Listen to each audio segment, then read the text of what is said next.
You don't need to fix the thought. You need to stop believing it's who you are. If you're new here, welcome. I'm Dawn Elgin, contrarian soul guide, visionary mystic, and founder of Practical Spiritualism. And I help you stop abandoning yourself and start building a life led by your soul, not by your fear. Today, I want to talk about the addiction to fixing ourselves. That belief that we just need to manage our thoughts to be better, think more positively, or do one more healing session, and we'll finally be free.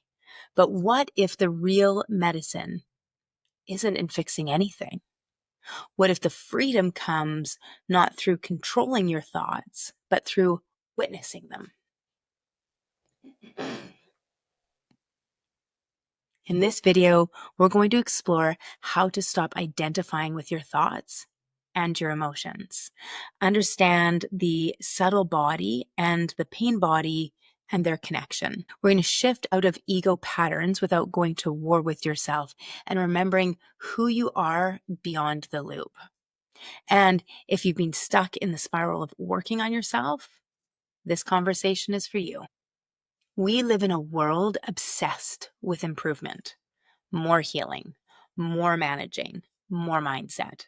But this can actually keep you trapped, looping endlessly in spiritual performance, especially for those of us who identify as healers, leaders, mystics. We know the tools, but sometimes the tools just can become another mask. And this is your invitation to drop the tools, stop the fixing, and come home to presence. So let's break that down. So first, let's hit with the fact that you are not your thoughts. Thoughts are automatic. They're not truth.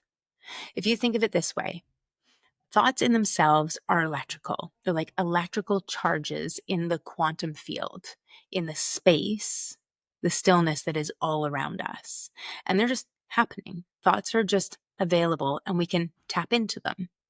Often we tap into a quality of thought based on where our frequency is set, which is why they say raise your vibe.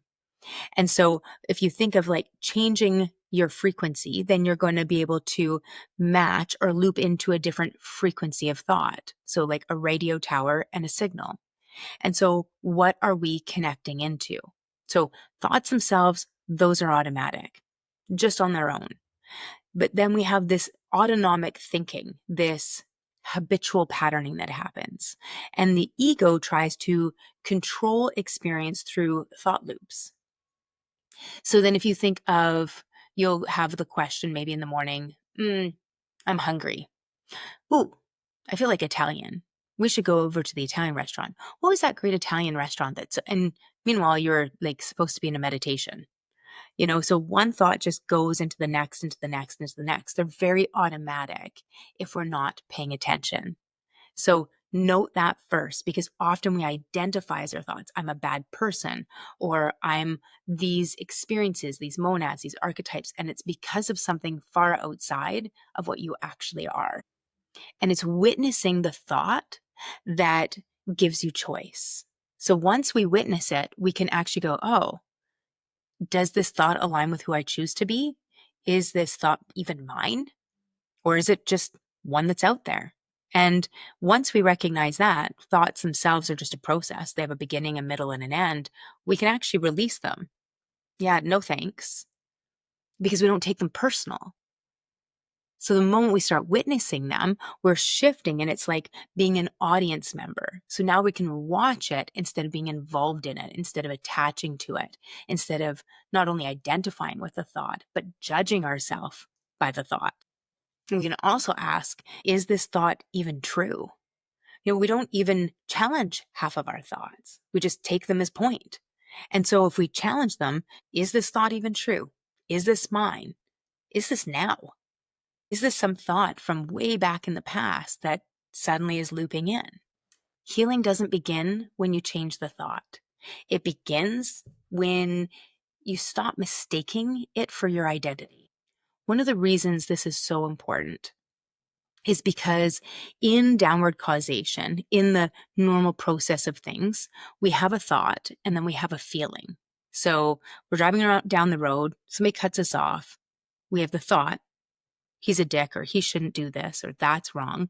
And then we have an emotion that goes with it: irritation, frustration, fear.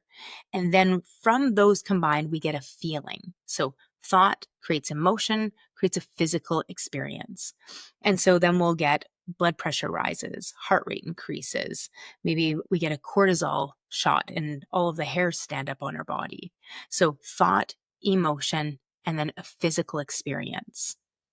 However, when we start finding loops happening, it starts to be like chicken and the egg. Which one comes first?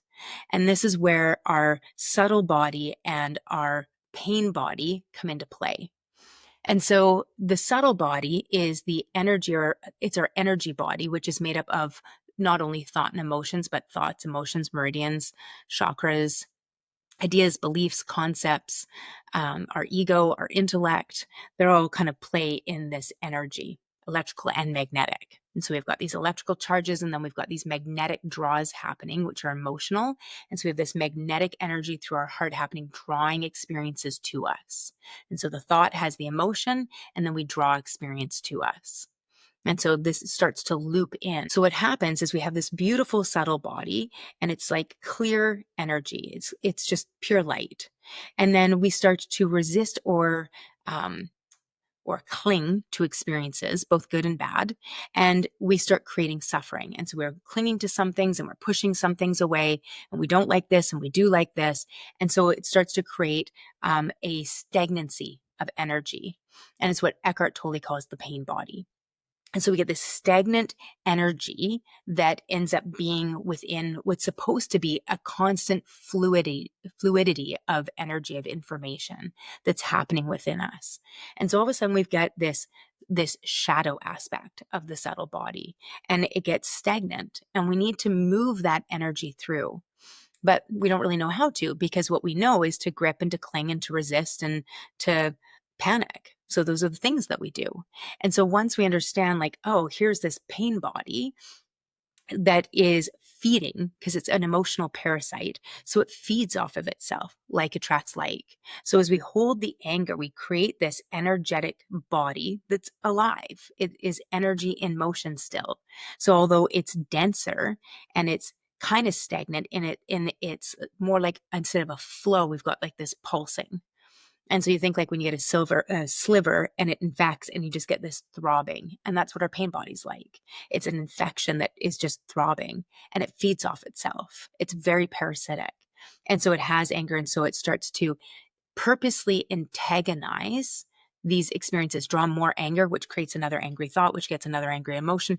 And we start getting into these loops that are being created. And so the pain body gets triggered not because we're weak, but because energy is still being stored. It's still there, being bumped over and over and over and over again. When the subtle body holds memory, then we start getting this looping pattern that happens. And so instead of the energy flowing, it's there pulsing and moving. And we call this the pain body, or the shadow side of the subtle body. And the problem with this is mindset shifts don't work when you skip over the body. So here we are all trying to just change our thoughts, but we have a problem because now the emotion is, the pain body is causing the thought. And so we need to all of a sudden come back to the body to start processing this and get the energy moving. And then we can start looking at mindset. So mindset on its own is never going to work, because we have this issue that's within us. We have a dichotomy. Our choice is to have these thoughts, but we haven't dealt with getting this energy to flow out the way that it's supposed to, the way that it is designed, or we're designed to be naturally. It's not normal anymore, but it is the natural way that we're supposed to be. You can't affirm your way out of energy your body still holds. And the importance of this is it becomes a trap. It becomes the trap of fixing as the identity. Always being in process becomes the identity. I'm on a healing journey. It's the identity. And so we start identifying with actually the wound. So we put into a positive, oh, I'm on a healing journey, but that means you have to be healing from something. So it's like we're constantly in this state of being a victim. We're in this constant state of having a wound, of being the pain body. And so again, we just keep antagonizing it because it becomes part of the loop. And that's a huge problem for us.